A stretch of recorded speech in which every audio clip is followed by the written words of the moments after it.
Hello friends, मैं हूं नीरज और स्वागत करता हूं आप सभी का आपके अपने YouTube channel top GS study पर। फ्रेंड्स, आज की इस क्लास में हम देखेंगे साइंस से संबंधित बहुत ही महत्वपूर्ण प्रश्न जो सभी एग्ज़ाम के लिए आगामी आने वाले सभी एग्ज़ाम के लिए महत्वपूर्ण है। जैसा आप स्क्रीन पर देख सकते हैं, इसी तरह हम वन लाइनर क्वेश्चन करेंगे। ठीक है, जैसे यहाँ पर है कि खून का रंग लाल है, तो खून का रंग किसके कारण होता है लाल? तो हीमोग्लोबिन के कारण होता है। ठीक है, ये 4 ऑप्शन में आएंगे। ये अपना वन लाइनर क्वेश्चन ही करते हैं। जैसे रसायन विज्ञान के जनक कौन है? तो रसायन विज्ञान के जनक लैवोजियर है। अनुवांशिकी के जनक कौन है? तो ग्रेगर जॉन मेंडल है। तो इस तरह के जो प्रश्न होते हैं बहुत सारे एग्जाम पूछे जाते हैं। तो चलिए शुरू कर लेते हैं अपने पहले क्वेश्चन से। बाकी आप चैनल पर नए हो तो चैनल को जल्दी सब्सक्राइब कर लीजिए। चलिए चलते हैं आगे क्वेश्चन से। ये वन लाइनर होगा। ठीक है, जैसे आपको स्क्रीन पर देखते हैं, सामान्य अध्ययन के प्रश्न है। पहला प्रश्न है, जीव तथा जंतु विज्ञान का जनक किसको कहा जाता है? जीव और जंतु विज्ञान के जनक किसको कहते हैं? तो अरस्तु को कहा जाता है। जीव और जंतु विज्ञान के जनक किसको कहा जाता है? अरस्तु को कहा जाता है। और जीव विज्ञान के पितामह भी कौन कहलाते हैं? तो अरस्तु ही कहलाते हैं। ठीक है, जीव तथा जंतु विज्ञान का जनक किसको कहा जाता है? तो वो अरस्तु को कहा जाता है। ठीक है, अरस्तु को कहा जाता है। अगला प्रश्न है, जीव विज्ञान शब्द का प्रयोग सर्वप्रथम किसने किया था? जीव विज्ञान शब्द का प्रयोग दुनिया में सबसे पहले किया था लेमार्क और ट्रेविरेनस। देखो, ट्रेविरेनस जो था ये जर्मनी का रहने वाला था। कहाँ का रहने वाला था? जर्मनी का। और ये जो था लेमार्क, ये रहने वाला था फ्रांस का। ठीक है, ठीक है, लेमार्क था फ्रांस का रहने वाला और ट्रेविरेनस जो था वो जर्मनी का रहने वाला था। जीव विज्ञान शब्द का पहले प्रयोग किया था लेमार्क और ट्रेविरेनस ने। बढ़ते हैं अगले क्वेश्चन की तरफ। अगला प्रश्न है, सामान्य ज्ञान अध्ययन के प्रश्न है और इस तरह के प्रश्न बहुत सारे एग्जाम में पूछे जाते हैं। तो अगले प्रश्न की तरफ चलते हैं। जैव विकास को सर्वप्रथम समझाया था। जैव विकास को सर्वप्रथम किसने समझाया था? तो 4 ऑप्शन आएंगे जिसमें से एक इसका सही जवाब हो जाएगा लेमार्क। ठीक है, लेमार्क कहाँ का रहने वाला था? तो मैं बता दूं कि लेमार्क जो था दोस्तों वो फ्रांस का था। ठीक है, लेमार्क जो था वो कहाँ का था? लेमार्क फ्रांस का था। जैव विकास को सर्वप्रथम किसने समझाया था? तो लेमार्क ने समझाया था। अगला प्रश्न है, चिकित्सा शास्त्र का जनक कौन है? चिकित्सा शास्त्र का जनक कौन है दोस्तों? तो इसका सही जवाब हो जाएगा हिपोक्रेटस। ठीक है, हिपोक्रेटस हो जाएगा। हिपोक्रेटस जो है वो कौन है? हिपोक्रेटिस नहीं होगा, हिपोक्रेटस हो जाएगा। ठीक है, कोई एक आर हो जाएगा, हिपोक्रेटस हो जाएगा। तो चिकित्सा शास्त्र का जनक कौन हो जाएगा? हिपोक्रेटस। अगला प्रश्न है, वनस्पति विज्ञान का जनक कौन है? वनस्पति विज्ञान का जनक कौन है? तो इसका सही जवाब हो जाएगा थियोफ्रेटस। ठीक है, वनस्पति विज्ञान का जनक किसको कहा जाता है? तो थियोफ्रेटस को कहा जाता है। अगला प्रश्न है, चिकित्सा शास्त्र का जनक कौन कहलाता है? तो हिपोक्रेटस। ये अब देख ही लिए थे। अगला प्रश्न बहुत ही महत्वपूर्ण प्रश्न है, मानव का विकास इतिहास परंपराओं से संबंधित विषय क्या कहलाता है? मानव का विकास, मानव का इतिहास और मानव के जो प्राचीन तौर तरीके हैं, परंपरा है, उससे संबंधित विषय को क्या कहा जाता है? तो उसके संबंधित विषय को कहते हैं एंथ्रोपोलॉजी। ठीक है, ये सही जवाब हो जाएगा एंथ्रोपोलॉजी। मानव का विकास, इतिहास, परंपराओं से संबंधित विषय क्या कहलाता है? तो एंथ्रोपोलॉजी कहलाता है। ठीक है, अगला प्रश्न है, इस तरह के क्वेश्चन आप एग्जाम में खूब देखते हुएगा। ठीक है, गैसों के विसरण के नियम का प्रतिपादक कौन है? गैसों के विसरण के नियम का प्रतिपादक कौन है दोस्तों? बहुत ही ज़्यादा महत्वपूर्ण प्रश्न है कि गैसों के विसरण के नियम का प्रतिपादक कौन है। कि सही जवाब इसका क्या हो जाएगा? ग्राहम। ग्राहम हो जाएगा।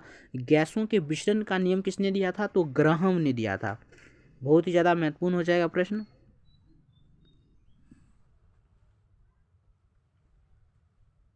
अगला प्रश्न है, VVI प्रश्न है। ठीक है, ग्रहों के गति के नियम का प्रतिपादक कौन है? ग्रहों के गति का नियम किसने दिया? तो केपलर ने दिया था। केपलर नाम का एक वैज्ञानिक था जिसने ग्रहों के गति का नियम दिया था। ठीक है, ग्रहों के गति के नियम का प्रतिपादक कौन है? तो केपलर है। ठीक है, इसका सही जवाब क्या हो जाए? केपलर।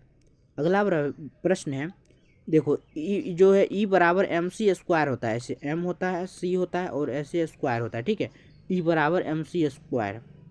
ये जो समीकरण दिया था E बराबर MC² जो समीकरण दिया था दोस्तों वो किसने दिया था?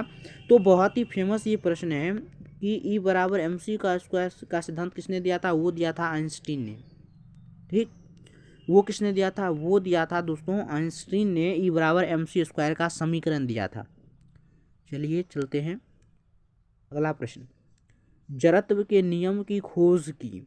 जड़त्व के नियम की खोज किसने की दोस्तों? तो जड़त्व के नियम की खोज किसने की थी? तो गैलीलियो ने की थी। ठीक है, गैलीलियो ने की थी। और एक चीज मैं बता देता हूँ, गैलीलियो ने दूरबीन का भी आविष्कार किया था। ठीक है, दूरबीन का आविष्कार किसने किया दोस्तों? तो गैलीलियो ने ही किया था दूरबीन का आविष्कार। ठीक है, जड़त्व के नियम की खोज किसने की? गैलीलियो ने।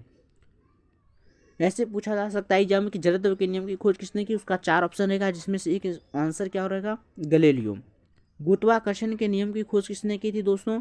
तो गुरुत्वाकर्षण के नियम की खोज किसने किया था? तो न्यूटन, सर आइजक न्यूटन इसका पूरा नाम है, सर आइजक न्यूटन।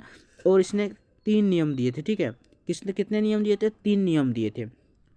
आगे चलते हैं, अगला प्रश्न है, प्राकृतिक वरण सिद्धांत के प्रतिपादक कौन है? प्राकृतिक वरण सिद्धांत के प्रतिपादक कौन है? तो डार्विन। इसका पूरा नाम क्या है दोस्तों? Charles Darwin.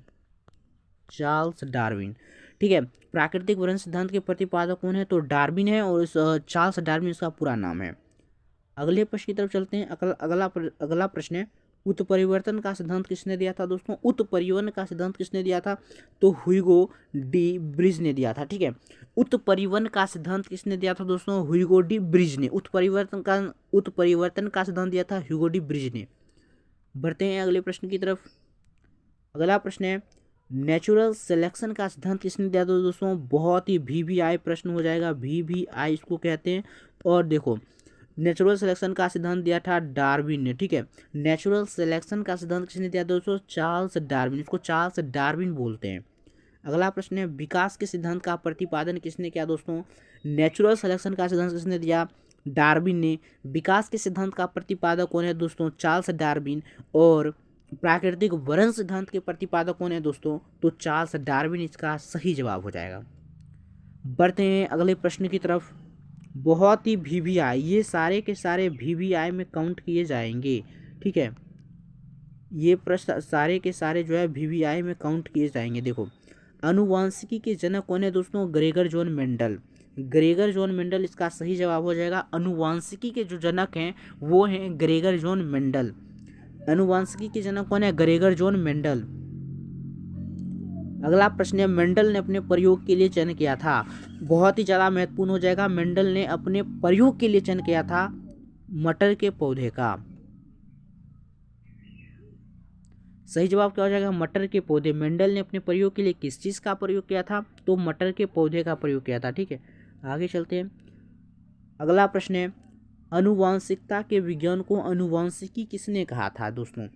अनुवांशिकता के विज्ञान को अनुवांशिकी किसने कहा था? तो डब्ल्यू वाटसन ने कहा था। ठीक है, डब्ल्यू वाटसन ने कहा था। क्या कहा था? अनुवांशिकता के विज्ञान को क्या कहते हैं? अनुवांशिकी कहते हैं। ये किसने कहा था? डब्ल्यू वाटसन ने। अगला प्रश्न है, अनुवांशिकी उत्परिवर्तन होता है। अनुवांशिकी उत्परिवर्तन किस में होता है दोस्तों? तो क्रोमोसोम में होता है। इसका सही जवाब क्या हो जाएगा? क्रोमोसोम। सबसे पहले देखो, अनुवांशिकता के विज्ञान को अनुवांशिकी जेनेटिक्स किसने कहा था? अनुवांशिकी किसने कहा था? तो वो कहा था डब्ल्यू वाटसन वाट ने। अनुवांशिकी उत्परिवर्तन होता है किस में होता है? क्रोमोसोम में होता है। बढ़ते हैं अगले प्रश्न की तरफ।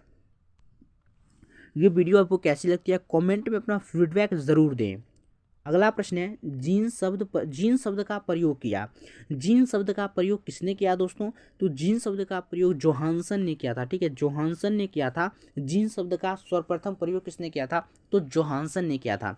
ठीक है, जीन शब्द का प्रयोग सर्वप्रथम किसने किया था? तो इसका सही जवाब हो जाएगा जोहानसन। जीन अवस्थित होते हैं। जीन किसमें अवस्थित होते हैं, मतलब जीन किसके अंदर पाए जाते हैं या होते हैं? तो वो होते हैं गुणसूत्रों में। जीन किसमें उपस्थित होते हैं? अवस्थित होते हैं या उपस्थित होते हैं? तो सही जवाब इसका क्या हो जाएगा? गुणसूत्रों में। अगला प्रश्न है, खून का रंग लाल है। खून का रंग लाल क्यों होता है? ठीक है, खून का रंग लाल है, इसका क्या कारण है? वो होता है दोस्तों हीमोग्लोबिन के कारण। ठीक है, हीमोग्लोबिन के कारण ही हमारे खून का रंग लाल होता है। ठीक है, हमारे खून का रंग हीमोग्लोबिन के कारण ही लाल होता है। देखो ये प्रश्न जब आएगा तो ये अभी ऑनलाइनर है, तो इसमें क्या होता है, उसमें 4 ऑप्शन रहेगा जिसमें से एक ऑप्शन ठीक है हीमोग्लोबिन होगा। खून का रंग लाल है, किसके कारण लाल है, तो वो है हीमोग्लोबिन के कारण। ठीक है, अगला प्रश्न है, बहुत ही VVI है, ये सारे VVI। हीमोग्लोबिन में पाए जाने वाले तत्व कौन से हैं, बहुत ही ज़्यादा महत्वपूर्ण है कि तत्व कौन से, सारे के सारे महत्वपूर्ण हैं, सारे के सारे महत्वपूर्ण हैं। तत्व कौन है, हीमोग्लोबिन में पाया जाने वाला तत्व कौन है, लोहा, फेरस सल्फेट, लोहा। क्या है, हीमोग्लोबिन में कौन सा तत्व पाया जाता है, लोहा पाया जाता है। आगे चलते हैं, अगला प्रश्न है, सामान्य अध्ययन के प्रश्न है, हीमोग्लोबिन यौगिक है, मतलब हीमोग्लोबिन किसका यौगिक है, हीमोग्लोबिन किसका मिश्रण है, यौगिक है। तो हीमोग्लोबिन दोस्तों प्रोटीन का यौगिक है।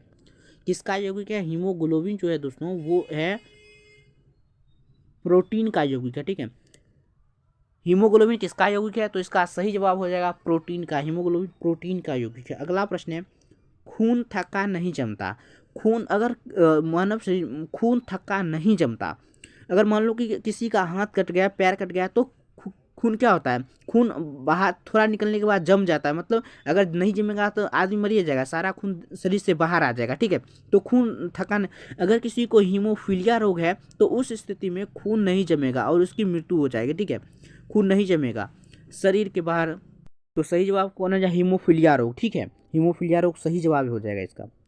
अगले प्रश्न की तरफ बढ़ते हैं, अगला प्रश्न है, शरीर के अंदर रक्त को जमने से रोकता है। अब देखो हमारे शरीर के अंदर क्या होता है, खून होता है, रक्त होता है, तो हमारे शरीर के अंदर रक्त नहीं जमता है।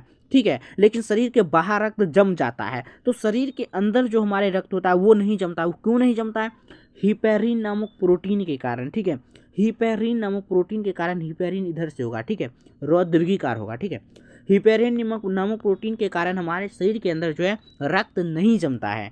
ठीक है, अगले प्रश्न की तरफ चलते हैं, अगला प्रश्न है, हिपेरिन नामक प्रोटीन का उत्पादन होता है, हिपेरिन नामक जो प्रोटीन है दोस्तों उसका उत्पादन कहाँ पर होता है, तो मैं बता देता हूँ कि उसका जो उत्पादन होता है दोस्तों यकृत में होता है। ठीक है, यकृत में होता है, हिपेरिन नामक प्रोटीन का उत्पादन होता है। बहुत ही महत्वपूर्ण प्रश्न हो जाएंगे ये आज का। ठीक है, बहुत ही, कि शरीर के अंदर नहीं रक्त जमता है, वो होता है हिपेरिन नामक प्रोटीन के कारण। ठीक है, बढ़ते हैं अगले प्रश्न की तरफ।